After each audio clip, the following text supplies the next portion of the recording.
Hello everyone.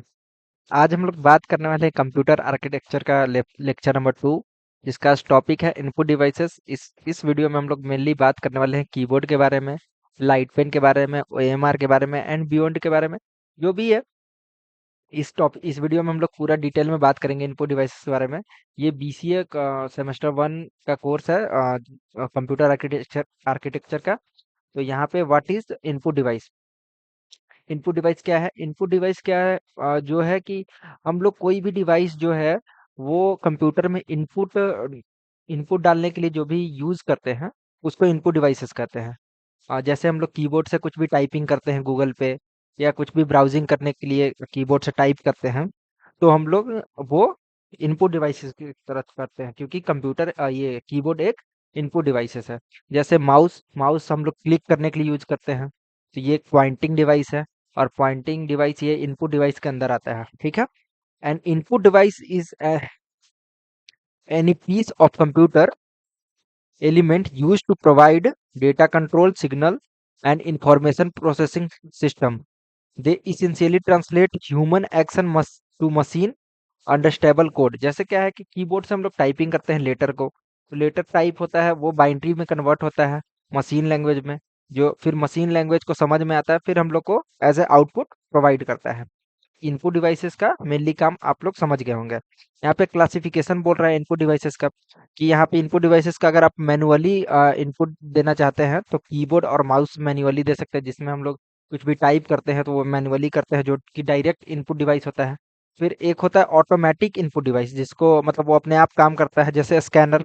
आप एक बार scan कर दीजिए, ठीक है, तो फिर वो स्कैन हो जाएगा। ओएमआर, ऑप्टिकल मार्क रिकॉग्निशन, ये जो है वो ओएमआर सीट्स को चेक करने के लिए यूज होता है, ठीक है। यहाँ पे आप लोग समझ गए होंगे।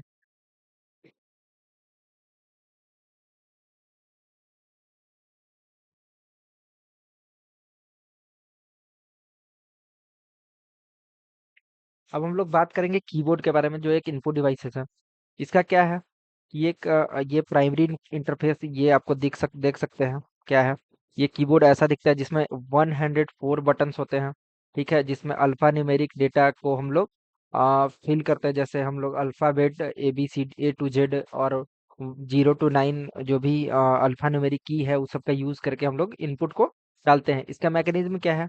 यूज मैट्रिक्स ऑफ स्विचेज, जैसे इसमें बहुत सारा स्विचेज यूज होता है, ठीक है, जो कि उस की को दबाने पे हम लोग को सीपीयू को एक सिग्नल जाता है, वो सिग्नल को प्रोसेस करता है सीपीयू, ठीक है। और यहाँ पे मैकेनिज्म में बात करा कौन कौन सा स्विचेज होते हैं, तो मैकेनिकल स्विचेज और membrane switches.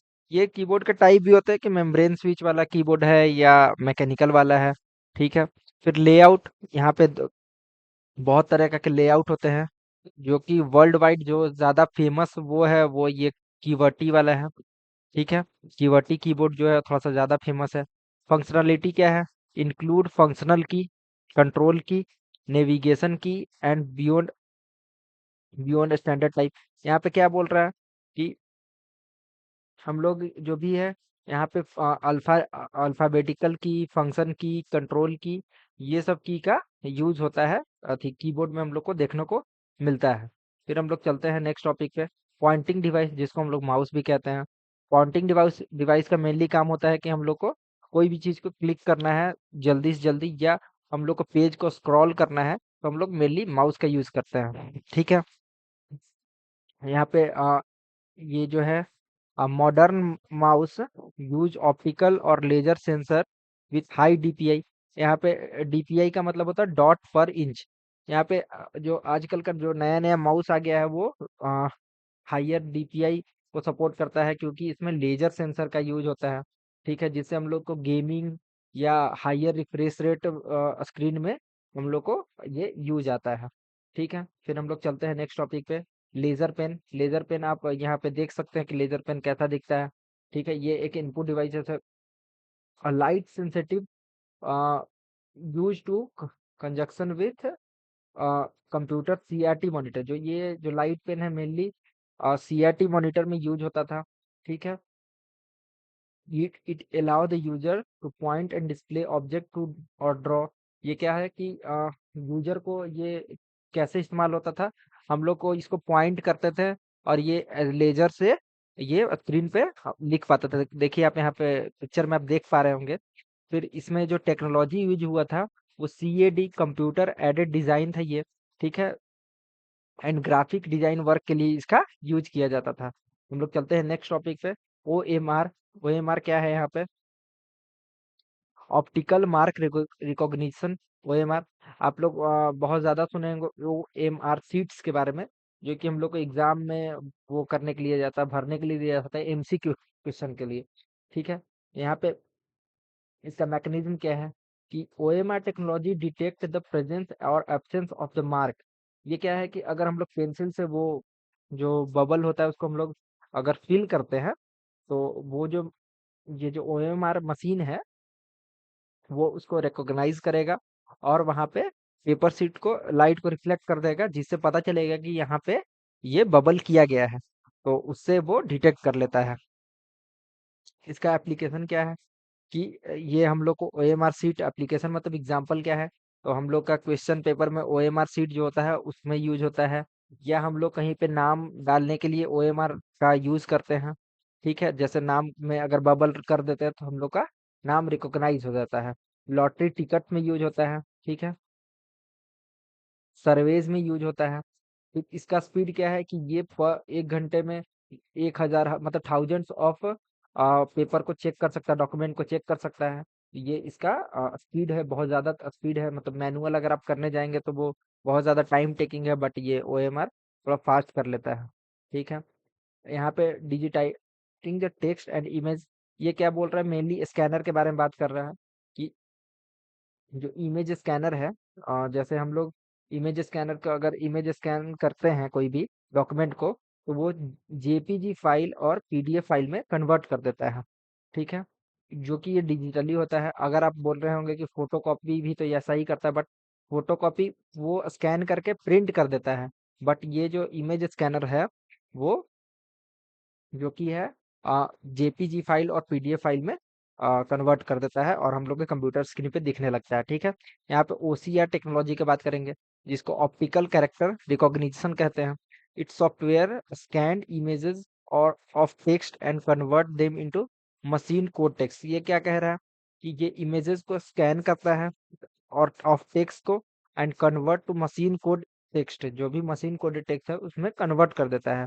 This allow scan document to be search edited and store as a data. इसे काम करता है कि जो स्कैन किया गया इमेज है उसको एडिट कर सकते हैं हम लोग और उसको स्टोर कर सकते हैं, वो ओसीआर टेक्नोलॉजी के वो कारण हम लोग कर सकते हैं, ठीक है। अब यहाँ पे जॉयस्टिक का बात करते हैं। गेमिंग में जो जॉयस्टिक यूज होता है उसका क्या काम होता है? जॉयस्टिक में आप जानते हो कि अगर इसको ऊपर करते हैं तो ऊपर की तरफ सिग्नल चला जाता है, मतलब अप की तरफ down, left right up down ऐसा करके सिग्नल होता है। इसमें मल्टीपल मल्टीपल स्विचेज होते हैं, ठीक है, जॉयस्टिक में। तो इसका मतलब कैसे ये स्ट्रक्चर कैसे काम करता है, तो ये एक तरह का कंसिस्ट ऑफ स्टिक। ये है कि मतलब एक स्टिक होता है इसमें, ठीक है। इट्स एंगल और direction to the device is it is control, मतलब इसमें जो भी जिस एंगल पे आप करेंगे तो उस एंगल पे ये अपना कंट्रोल उस तरफ शिफ्ट कर देता है, ठीक है। इसका क्या यूज है? हम लोग गेम में यूज करते हैं, operating system heavy heavy machine में यूज करते हैं, गेमिंग कंसोल्स में यूज करते हैं इसका, ठीक है। फिर ये unlike mouse joystick often control 3 axis, जैसे हम लोग माउस में 2 एक्सिस पे करते हैं, ये तीनों एक्सिस पे करता है, एक्स वाई जेड। माउस में एक्स वाई पे ही सिर्फ होता है, ठीक है। ये 3D कंट्रोल करने के लिए यूज होता है, ठीक है। फिर यहाँ पे हम लोग बात करेंगे इनपुट इफिशियंसी एनालाइजर। यहाँ पे क्या कर रहा है ये एक मतलब ऐसे आप समझ सकते हैं कि ग्राफ है। इसमें दिखाया गया है कि अगर इनपुट डिवाइसेस का आप यूज नहीं करते हैं, आप अगर हैंड राइटिंग करते हैं तो आपका जो स्पीड है वो बहुत स्लो होगा, मतलब बहुत स्लो होगा। फिर अगर आप कीबोर्ड से टाइपिंग करते हैं तो आपका मीडियम स्पीड पे रहेगा। फिर अगर आप ओसीआर ऑप्टिकल कैरेक्टर रिकॉग्निशन से करते हैं तो थोड़ा हाई हो जाएगा। और ओएमआर प्रोसेस से करते हैं जो कि मतलब per hour thousands of document को चेक कर सकता है, तो यहाँ पे वो उसका स्पीड बहुत ज़्यादा होगा। अगर आपको इस वीडियो में कोई भी डाउट लगता है तो आप कमेंट बॉक्स में क्वेश्चन पूछ सकते हैं, ठीक है। बस इस वीडियो के लिए इतना ही। हम लोग नेक्स्ट वीडियो में बात करेंगे आउटपुट डिवाइसेस के बारे में। तो हम लोग फिर से मिलते हैं नेक्स्ट वीडियो में। Thank you so much.